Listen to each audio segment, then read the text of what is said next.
I don't hit the record button, I'm just never gonna do this, so I'm just gonna start talking.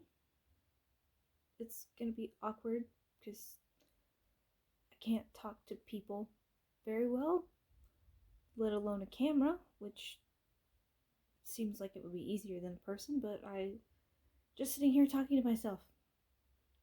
So we'll see how this goes. So, starting on February 2nd, I made this YouTube channel, Jordan's Journals. The name came to me and I liked the alliteration, so stuck with it. And the channel in itself, I guess, is a journal as well, in addition to the actual content of the channel being largely journaling and content of journals based. I didn't realize that the channel itself was a journal until I talked to my sister about it, and just kind of occurred to me that I am not vlogging exactly, but sort of documenting my experience as I go along. Most of that's been reading so far and just making little reaction things and recording the thoughts I have as I'm reading the book. That sort of thing is actually what prompted me to make the channel in the first place. I don't know that anybody's going to watch any of this. I don't know that anybody cares, but what this is for me. It's almost like being accountable to myself, that I will do this, and in doing the channel, it is keeping me accountable to my journals, to the point of them, to the goal I've set for myself, in essence. So what I started doing was, instead of just having one journal where I write a little bit at night about the day or how I'm feeling, which is something I did previously, I decided to make a journal for different areas of my life. Like I have a little, not a flip through, but like a toss in video of all of the journals I have in my current lineup. There's my everyday journal where I'm tracking spending and what happens in the day, and my soundtrack for the month, which is a page I'm really enjoying. I have my media journal, which I know a lot of people do reading journals, but reading has been something I've struggled with for the last 10 years or so.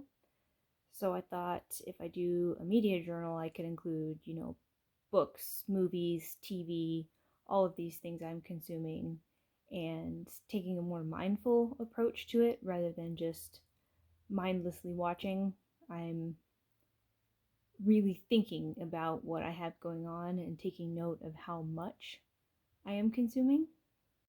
And on that note, I'm paying better attention to the media I'm consuming and looking at why I'm enjoying those things, the movies and books and TV shows I come back to, consistent themes, and it's really making me notice how those things affect my mental health, and then how my mental health in turn affects which media I am drawn to.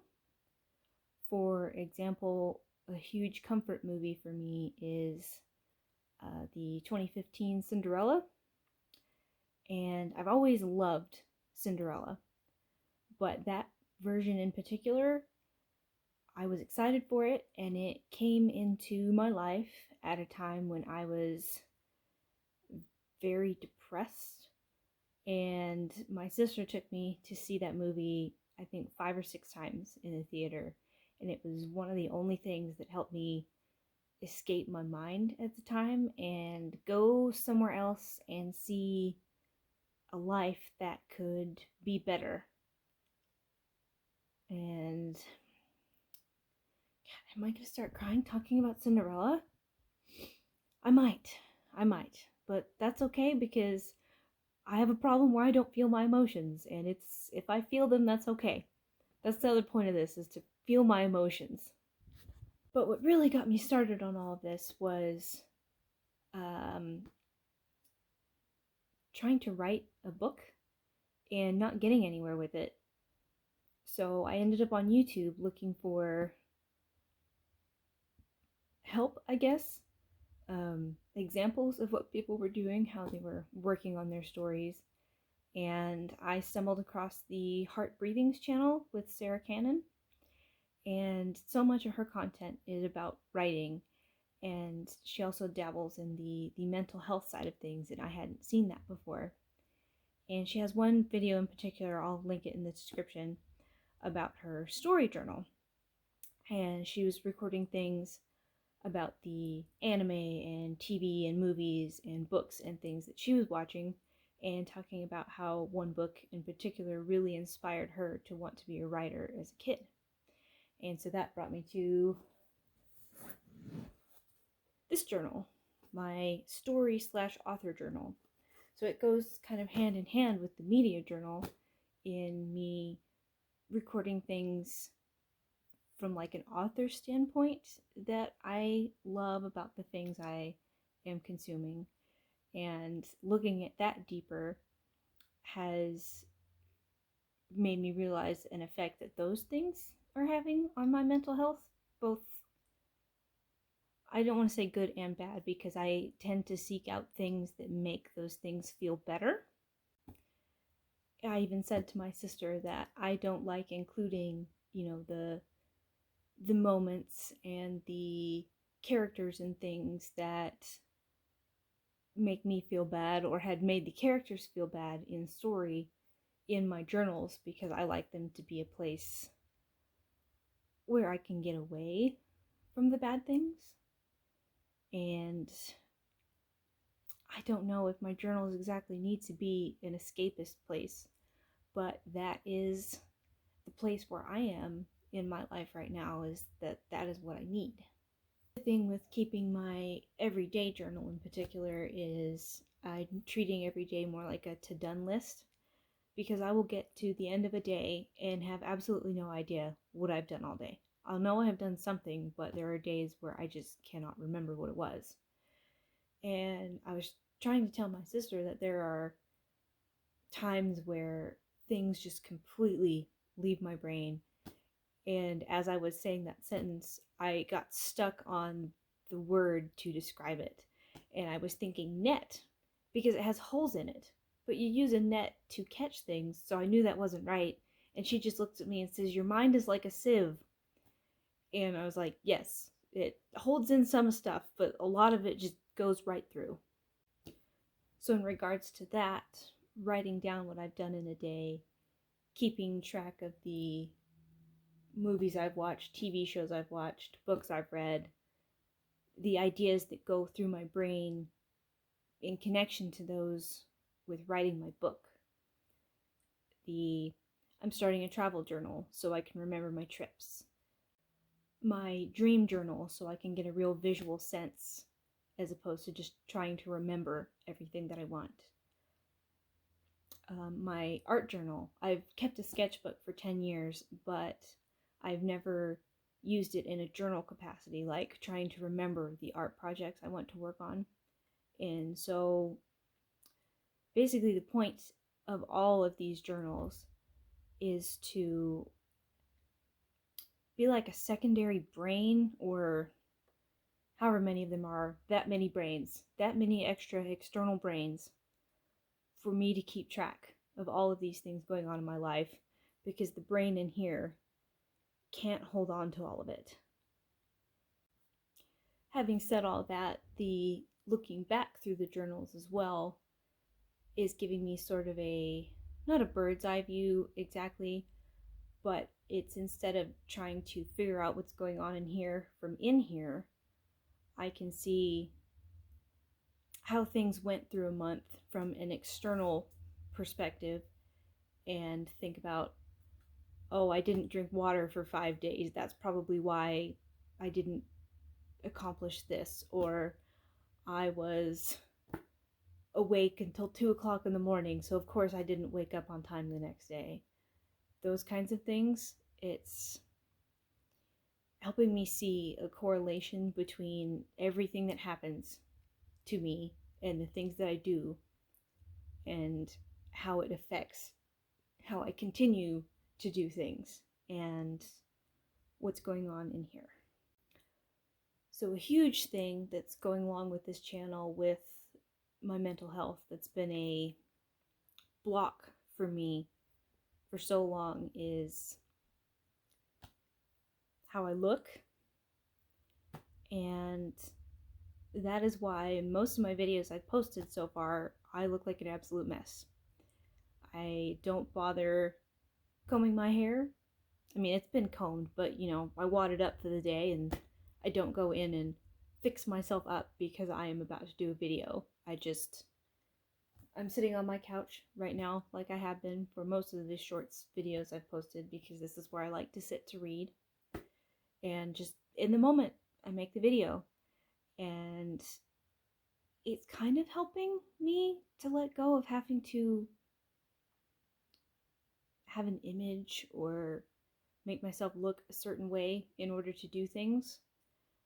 But at the same time, I'm also looking at myself going, Jordan, you look like a mess. And I could look worse, but I also know that I could look better. And I guess it's like I said, this channel is a journal itself. It's a visual recording because someday I could look back at this and look at myself and think, wow, I was such a mess here, but I did it anyway. And wow, I was such a mess back then, but look how much better I'm doing now. And to that point, there is the point of making the channel, or not the point of making the channel, but the bringing this to YouTube, making videos about this for me, but also I know there's a lot of people out there that they're going through struggles too.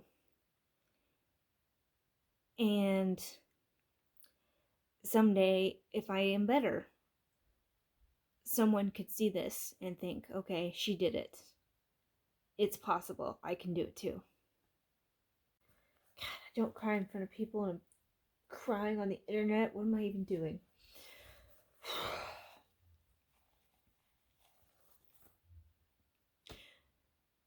So I can do this for me. I have to do this for me. But if I can help someone else too along the way by doing this, like years from now, and someone tells me that I helped them, it'll make it all worth it.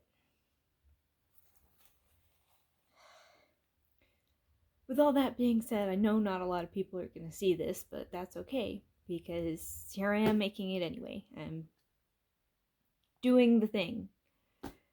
Because if I don't just do it, I'm never going to do it. And, you know, the best time would have been 10 years ago. Second best time is now. So, been on YouTube for a month. Started on February 2nd. In that time, I have made 24 videos. All of them have been shorts.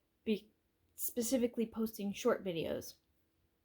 I've found that posting the longer videos of my art was keeping me from actually making art. The pressure of feeling like, oh, I need to record this, oh, it's gonna be this long, oh, it's a big deal. But when I break things down into, okay, a YouTube short has a time limit of 1 minute, I can make something less than a minute. I can do that. It is achievable. So that's why all 24 of my videos so far, up to the point of recording this, have been short videos because it is bite-sized chunks and it's manageable and it's, 7 seconds of me comparing a book character to Han Solo. I can do that. I can just take what's happening in my brain and put it out there. Those 24 short videos have gotten my channel 16 subscribers so far. So that's pretty cool. It's a whole 16 subscribers in 1 month. I haven't talked about any mental health stuff thus far, so I don't know if those 16 people know where I'm going with this, but maybe I didn't either a month ago. So if you're one of those 16 people and this is not your jam, I don't blame you. Unsubscribe if you like. If you don't want to hear about this, that's okay. It's not everybody's cup of tea. So in 1 month, 16 subscribers, which did generate 0 watch hours as far as monetization is concerned. And I'm actually not sure if it's 9,000 views or 7,400 views. I've got both written down and I'm not sure. Either way, that feels like a lot. That's a lot more than I was expecting. Wasn't expecting anybody to watch any of this, to be perfectly honest. So 7,400, that's about 7,400 more than I thought I was going to get. Well, actually, that's not true. I thought my sister was at least going to watch all of this because she's been supporting my endeavors here. And I send her a link every time I finish a video, and she helps me pick music occasionally. So I thought I was going to get at least 24 views, 1 for each video. So it's a lot more views than I thought I was going to get. But again, point of the channel, it's not views. I guess it's my view. So that's it. That's why I'm here. It's what I'm doing on the tube of views.